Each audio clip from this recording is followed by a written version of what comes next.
In this video, I want to talk about a real-world experiment that is being conducted around the world called the Global Consciousness Project. And if you visit the Princeton University website, princeton.edu, and do a search for Global Consciousness Project, you will come across a page. I think it's the first search result that you get, a page dedicated to this experiment. And I'm going to just read to you an excerpt from this page first, and then we're going to talk about it. So the Global Consciousness Project is an international multidisciplinary collaboration of scientists and engineers. We collect data continuously from a global network of physical random number generators located in up to 70 host sites around the world at any given time. The data are transmitted to a central archive, which now contains more than 15 years of random data in parallel sequences of synchronized 200-bit trials generated every second.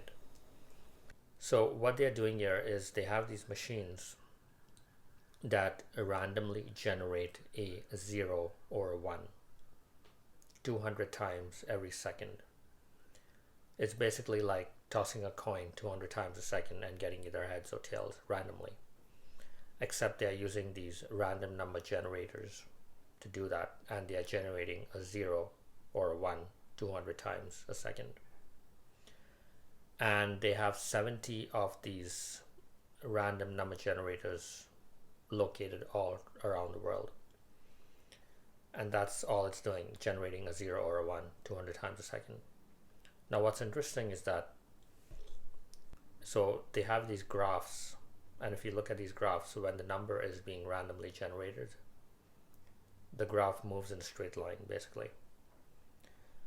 But when a global event takes place, a global event is something like 9/11, or the death of a queen, or a earthquake or a flood that takes place somewhere in the world where there's a lot of loss of life, and people are listening to the news and people are focused collectively on this event, somehow the graph starts to move upwards,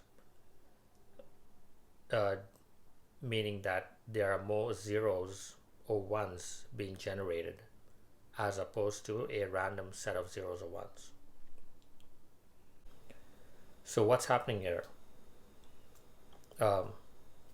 Is it possible that when we collectively focused on a global event, it somehow influences physical systems? No one is completely sure if that's the case, if it's really our minds that are influencing these random number generators, or if it's something else. But here's what they say about that on the website. When human consciousness becomes coherent, the behavior of random systems may change. Random number generators, RNGs based on quantum tunneling, produce completely unpredictable sequences of zeros and ones. But when a great event synchronizes the feelings of millions of people, our network of RNGs becomes subtly structured. We calculate 1 in 8 trillion odds that the effect is due to chance. The evidence suggests an emerging noosphere, or the underlying field of consciousness described by sages in all cultures. So I'm going to show you a news report that was covered by the CBS on this very experiment. So let's have a look at this video.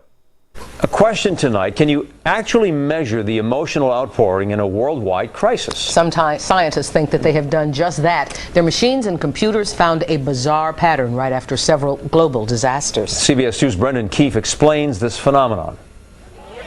September 11th deeply affected people far beyond New York and Washington. The attack sent shockwaves around the world, a global reaction that triggered a spike in a network of scientific instruments, just like a seismograph during an earthquake.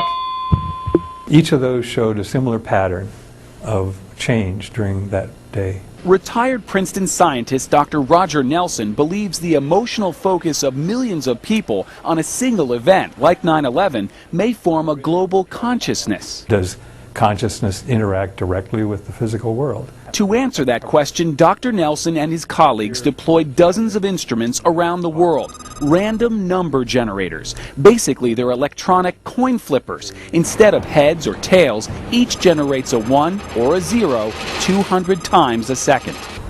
If you flip a coin 100 times, you'd expect a result of about 50-50, 50 heads and 50 tails. But what if every time you flipped that coin, it came up heads? Not once, not twice, not 50 times, but 60, 70, or even 80, all of them heads. We do that every second at each of, now we have about 65 places around the world. When truly random, the line of data wanders back and forth around 50-50 in a pattern the researchers call a drunkard's walk. And then on 9/11, it begins not being a drunkard's walk. It goes like this for 2 days. It may sound bizarre, but Dr. Nelson and his team have been at this for the better part of a decade. The first spike showed up in 1997 with the death of Princess Diana. Other events like the Concorde crash, the Madrid train bombing, and the Pope's funeral all registered on those random number generators. But early on the morning of September 11th, the data went off the charts. Several hours before the first plane hit. We don't know how to explain that.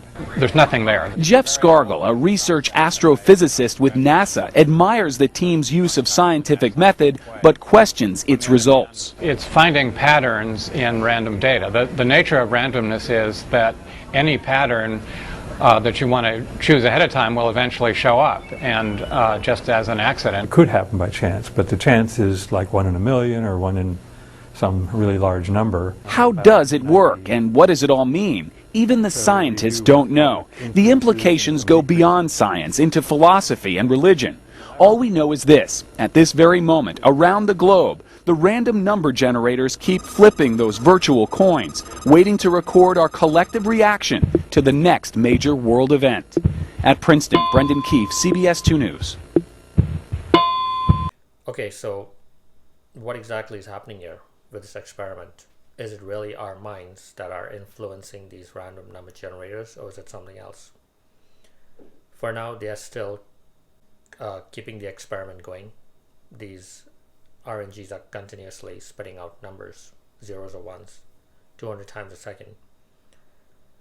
And the data is being collected. And what's interesting about this data is that when a global event takes place, for some reason it influences these number generators such that they start spitting out more zeros or ones. Why this is the case? Is it just random chance that occurs only when a global event takes place for some reason? Or is it that since all of our minds are collectively sourced from the one larger mind, somehow we are all connected? Right?